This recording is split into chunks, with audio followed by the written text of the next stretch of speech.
ko ngayon ng normal garlic.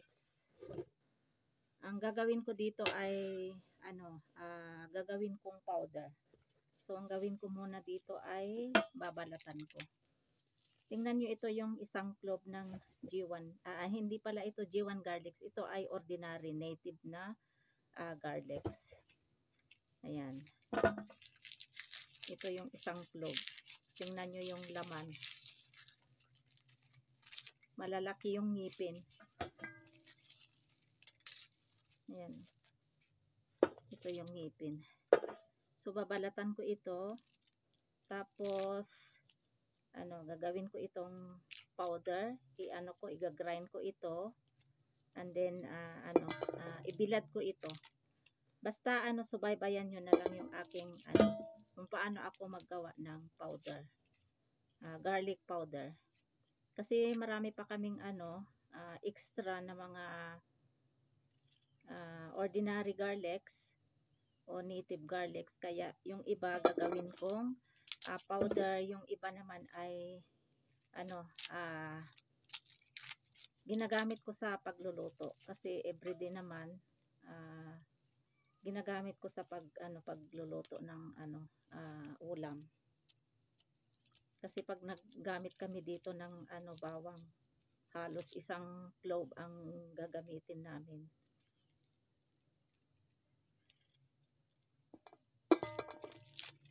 So nakatanim na din kami itong 1 month ago. Yun nga, napapakinabangan ko na yung yung stock niya, yung dahon ng normal garlic o kaya native. Pero yung G1 garlic ay wala pang dahon kasi late yun eh. Babalatan ko ito para i-grind ko ito. Try kong gumawa ng powder, garlic powder.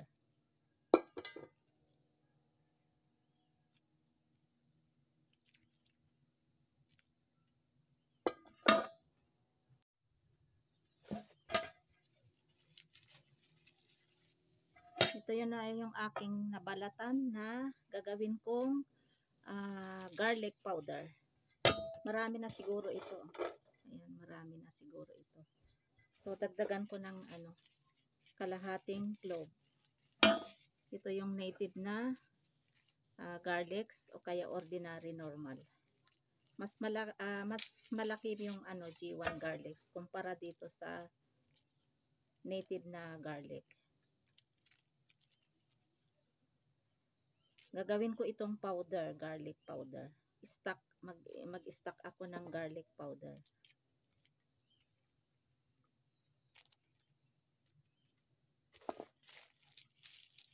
Marami na siguro ito. Kaya tama na itong aking, siguro mga lang ito, 2 cloves lang ito. Malalaki kasi yung cloves ng isang clove ng normal garlic ay malaki. Kaya 2 lang, 2 to 3 cloves lang itong binalatan ko. So tama na ito. Ito na yung aking pinalatan na normal garlic o kaya native. Bali 3 cloves lang ito pero marami na ito. So tama na ito na gawin kong garlic powder. Pero hatiin ko muna ito ng ng 2 o 3 para madali lang siyang i-grind. Dito ko i-grind. Ayan. Ito na yung first batch na aking i-grind. So lagyan natin ng asin for long preservation o kaya hindi ma-spoil o kaya hindi mabulok. So ilagay ko na ito dito tapos i-grind ko na.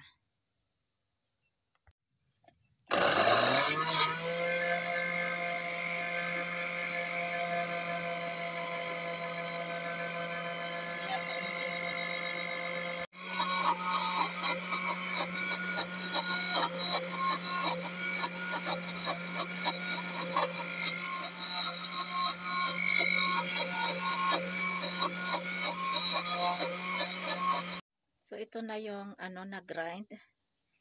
Ang gagawin ko dito ay ilagay ko dito kasi ibibilad ko ito. Ayan, kunin ko ito lahat. Ayan, merong nakadikit dito.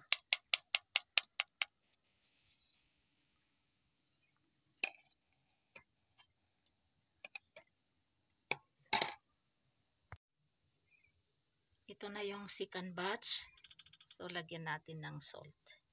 And then, ilagay natin dito. And then, i-grind. Ito yung first batch. Dito ko nilagay sa tray para ibilad ko ito.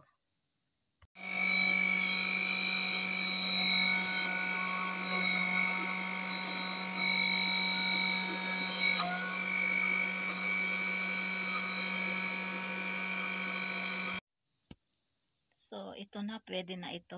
Kasi, idadry ko pa naman. After ng madry ito, igagrind ko ulit dito para maging powder. So, ilagay ko na dito. Ito buo-buo pa, kaya ito ulitin ko ito. Yung mga buo, ibalik ko ulit. Ayan, ibalik ko ito. Kasi buo-buo pa, oh.